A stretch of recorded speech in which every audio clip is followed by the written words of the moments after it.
అందరికీ నమస్కారం. నేను మీ పిసిరెడ్డి. ప్రతి పనికిమాలిన అడ్డగాడిద చంద్రబాబు నాయుడు గారి గురించి ఏమంటారంటే, వ్యవస్థల్ని మేనేజ్ చేస్తాడు, స్టేలు తెచ్చుకుంటాడు, కోర్టుని ఆశ్రయిస్తాడు అని.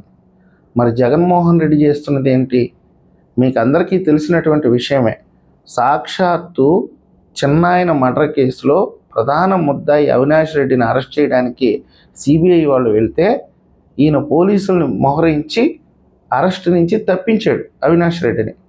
నిన్నగాక మొన్న జరిగినటువంటి ఒక సంఘటన మీకే అర్థమవుతుంది జగన్మోహన్ రెడ్డి గారు ఏ విధంగా వ్యవస్థలను మేనేజ్ చేస్తాడు.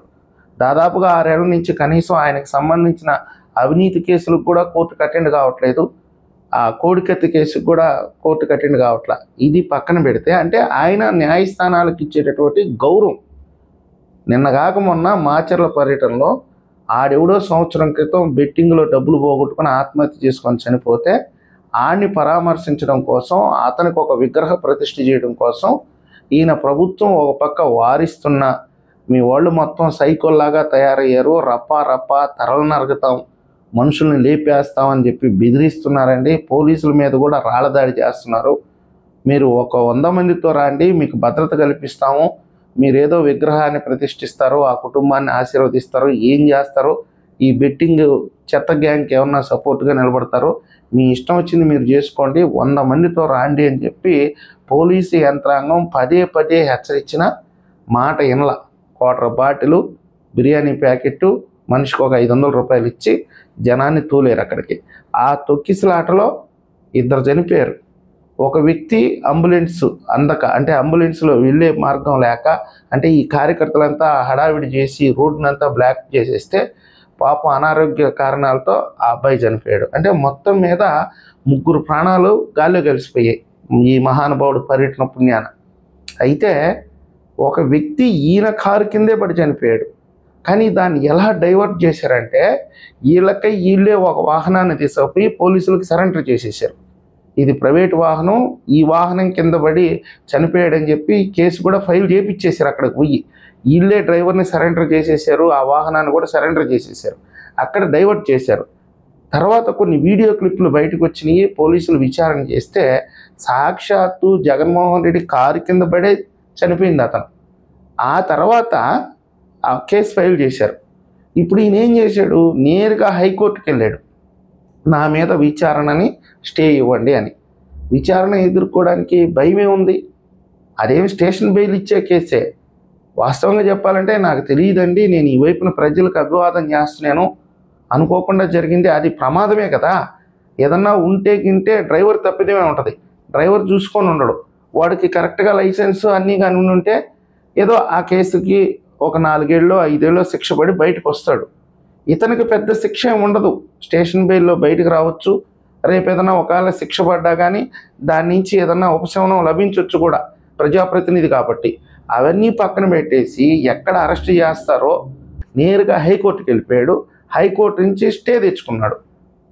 అంతవరకు కూడా బాగానే ఉంది, అతనికి హక్కు ఉంది, న్యాయస్థానాలను ఆశ్రయించవచ్చు. మరి హక్కు ఉన్నప్పుడు న్యాయస్థానాలని ఆశ్రయించి ఉపశమనం దక్కించుకున్నప్పుడు ఆయన కేసులకు సంబంధించి కోర్టుకు అటెండ్ కావాలి కదా, అది మాత్రం చేయడు. మరి వ్యవస్థల పట్ల ఈయనకు ఉండేటటువంటి గౌరవం ఏ పాటితో మీరు అర్థం చేసుకోవాలి. సరే, న్యాయస్థానం నుంచి ఉపశమనం వచ్చింది, విచారణ విషయంలో మా తదుపరి ఆదేశాల వరకు కొంచెం వేచి చూడండి అని చెప్పి హైకోర్టు అయితే ఆదేశాలు ఇచ్చింది. ఆ తర్వాత ఈయన ఏం చేశాడు, ఆ కుటుంబాన్ని పిలిపించుకొని వాళ్ళని పరామర్శించినట్టుగా నటిస్తూ వాళ్ళకేదో ఒక 50,000 1,00,000 రూపాయలు ఇచ్చినట్టున్నాడు. ఆయన ఇంటికి పిలిపించుకొని మాట్లాడి ఆయన సతీమణి చేత, ఎవరైతే చనిపోయాడో ఆయన సతీమణి చేత స్టేట్మెంట్ ఇప్పిస్తున్నారు. ఏమని, హాస్పిటల్కి వచ్చిన తర్వాత బాగా మాట్లాడాడంట, అంబులెన్స్లోనే ఏదో జరిగిందంట, నారా లోకేష్ గారి మనుషులు వచ్చి ఆమెతో మాట్లాడారంట.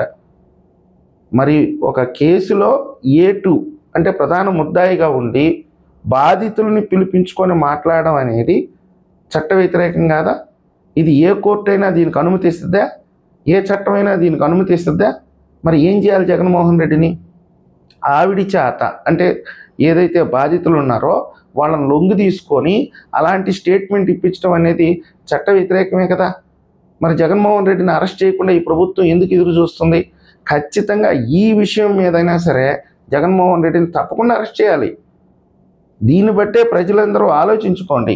ఎంత ఊరికైనా దిగజారుతాడు, ఎవరినైనా లొంగ తీసుకుంటాడు, ఎవరినైనా ప్రలోభాలకు గురి చేస్తాడు, ఎంత పెద్ద వ్యవస్థనైనా అతని చెప్పు చేతుల్లోకి తీసుకుంటాడు. అందుకే జగన్మోహన్ రెడ్డి ఒక విధ్వంసకారుడు. ఇలాంటి వ్యక్తి ఎలాంటి పదవుల్లో కూడా ఉండకూడదు, కనీసం రాజకీయాల్లో కూడా ఉండకూడదు. ముఖ్యమంత్రిగా ఉన్నప్పుడు ఎన్ని వ్యవస్థలని అతను గుప్పిట్లో పెట్టుకున్నారు. ఈరోజు ఎంతమంది ఐఏఎస్ ఐపీఎస్ అధికారులు విచారణ ఎదుర్కొంటున్నారు. దీన్ని బట్టే ప్రజలు అర్థం చేసుకోవాలి. చంద్రబాబు నాయుడు గారి పరిపాలనలో, గత పరిపాలనలో కానివ్వండి, ఆయన మీద ఉన్నటువంటి కేసుల్లో కానీ ఏ ఐఏఎస్ని ఐపీఎస్ని ఇరికించలేదు.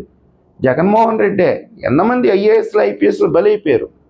ఈరోజు కోర్టు ఆర్డర్ ఇచ్చింది, నీ మీద విచారణ జరపొద్దు అని చెప్పి కొద్ది కాలం వెయిట్ చేయమని ఒక ఆర్డర్ ఇస్తే కూడా దాన్ని బేఖాతరు చేస్తూ బాధితుల్ని పిలిపించుకొని మాట్లాడడం అనేది ఎంతవరకు సమంజసం?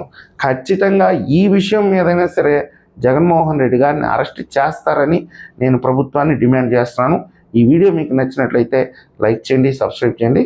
ధన్యవాదాలు.